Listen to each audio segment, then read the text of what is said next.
Hello, friends. We are enjoying a green jasmine green tea. I'm not saying, I can't talk right. That's for you. How about a story? I wrote one today. I saw something online and I had a lot of emotions about it, and sometimes the best way to process something is through a story.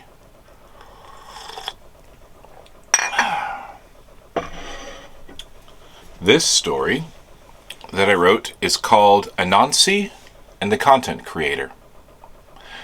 Not too long ago, and just on the other side of your screen, there lived a content creator.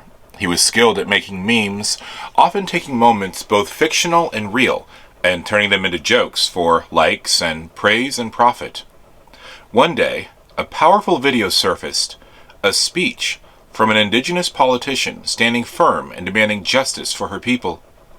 Without a second thought, he turned a clip of her speech into a meme, reducing her powerful words to a punchline.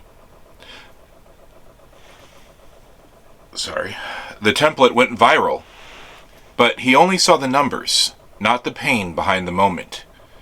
That night as he slept, he was visited in his dreams by Anansi, the great trickster, storyteller, and weaver of tales. "Little weaver," Anansi said, "you have a gift. You weave words into stories that spread across the world, just like my webs. But tell me, why do you use your gift to profit from the stories of others without their permission?" The content creator laughed in his sleep. "It's just a meme. It's harmless, and it gets me followers. What's the problem if it makes people laugh?" Anansi's smile faded.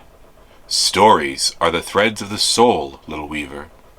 When you twist them for your own profit without understanding, you break those threads.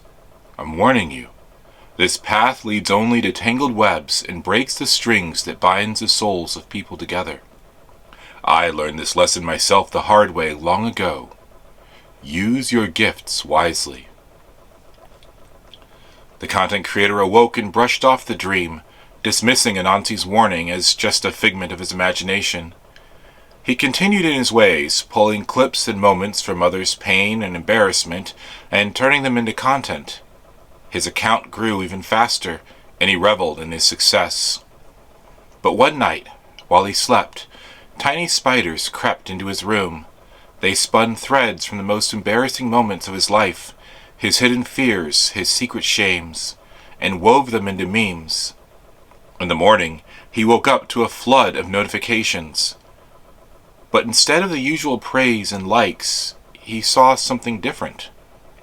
On his account, there were posts he had never made, memes of his own worst moments captured with biting humor for all the world to see. His followers laughed and shared, just as they had done with his posts before. But this time, the laughter stung. He tried to delete the posts, but the more he tried, the more the spiders spun his story, posting faster than he could remove them, trapping him in a web he couldn't escape. Just as he was about to throw his phone away in frustration, he saw a notification pop up. It was a private message from someone named the Weaver.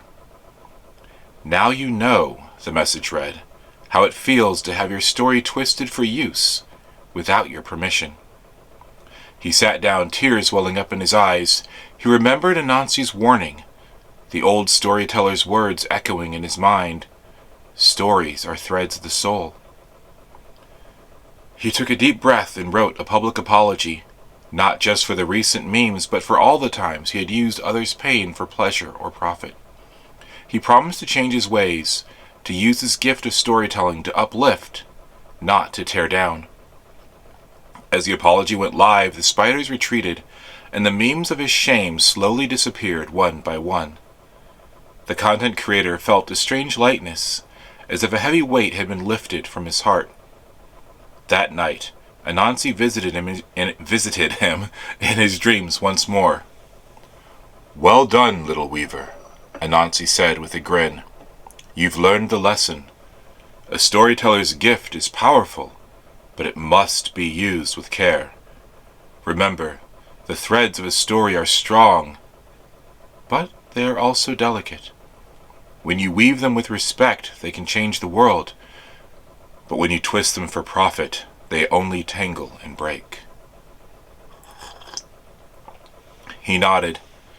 Thank you, Anansi. I'll do better from now on. And from that day forward, he kept his promise. He changed his username to Little Weaver and continued to make memes, but now they were filled with heart, hope, and laughter in a way that brought people together. His stories lifting others up rather than tearing them down. He became known not just as a successful creator of funny posts, but as a beacon of hope. The moral of the story is, do not weave your fortunes from the suffering of others, for stories are the threads that connect us all. Thank you, friends, for listening to my story, and I'd love to hear what you think. For now, it is time for your next adventure. I'll miss you. Cheers.